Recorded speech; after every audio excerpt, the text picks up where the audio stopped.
ಇದೆ ಸಿಂಪಲಾಗಿ ಕೇಳ್ಬಿಟ್ರಿ. ಅಲ್ಲಿ ಸಿ ಎಮ್ ಆಗಿದ್ದರೆ ನೀವು ಹೇಗೆ ಆಗ್ತೀರಾ?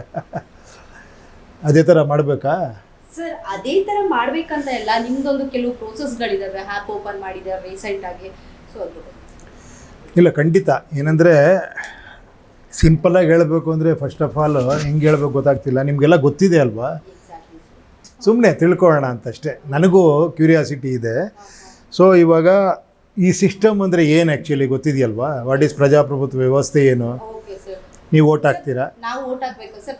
ನಾನು ಸಿಂಪಲ್ ಆಗಿ ಒನ್ ವರ್ಡಲ್ಲಿ ಹೇಳ್ಬೇಕಂದ್ರೆ, ಈಗ ಸಿ ಎಂ ಆದರೆ ಅವರ ಡಿಸಿಷನ್ನೇ ಫೈನಲ್ ಆಗಿರುತ್ತೆ. ನೀವು ನಮಗೆ ಆಪ್ಷನ್ ಕೊಡ್ತೀರಾ ನಾವೇನು ಡಿಸಿಷನ್ ತಗೊಬೇಕು ಅನ್ನೋದನ್ನ.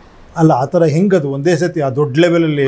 ಅದು ದೊಡ್ಡ ಲೆವೆಲ್ ಆಗಲ್ಲ, ಎಲ್ಲ ಅಲ್ಲಲ್ಲ, ಚಿಕ್ಕ ಚಿಕ್ಕ ಲೆವೆಲಲ್ಲೂ ಆ ಥರ ಒಂದು ಇರುತ್ತೆ, ಒಂದು ಚೈನ್ ಥರ ಇರುತ್ತೆ ಅದು ಆ್ಯಕ್ಚುಲಿ. ಬಿಡಿ, ಮೊದಲನೇದಾಗಿ ಈ ಪ್ರಜಾಪ್ರಭುತ್ವ ವ್ಯವಸ್ಥೆ ಏನು ಅಂದರೆ ನಾವೆಲ್ಲ ಸೇರಿ, ಎಲ್ಲ ಜನಗಳು ಸೇರಿ, ಇವನ್ ಒಬ್ಬ ರೈತನಿಂದ ಹಿಡಿದು ಒಬ್ಬ ನಾರ್ಮಲ್ ವ್ಯಕ್ತಿ ಹಿಡಿದು ಪ್ರತಿಯೊಬ್ಬರು ಕೂಡ ಒಂದು ಟ್ಯಾಕ್ಸ್ ಕಟ್ತಾರೆ.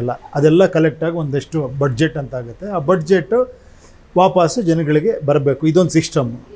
ಇದಕ್ಕೆ 5 ವರ್ಷಕ್ಕೆ ಒಂದು ಸತಿ ಎಲೆಕ್ಷನ್ ಆಗುತ್ತೆ, ಓಕೆನಾ ಅಲ್ವಾ? ಎಲೆಕ್ಷನ್ ಆದಾಗ ನೀವೊಬ್ಬರನ್ನ ಆರಿಸ್ತೀರಾ. ಅಂದರೆ ಅದೇ ಥರ ಅದು ಕೂಡ ಒಂದೇ ಸತಿ ನೀವು ಸಿ ಎಮ್ನೇ ಆರಿಸಲ್ಲ.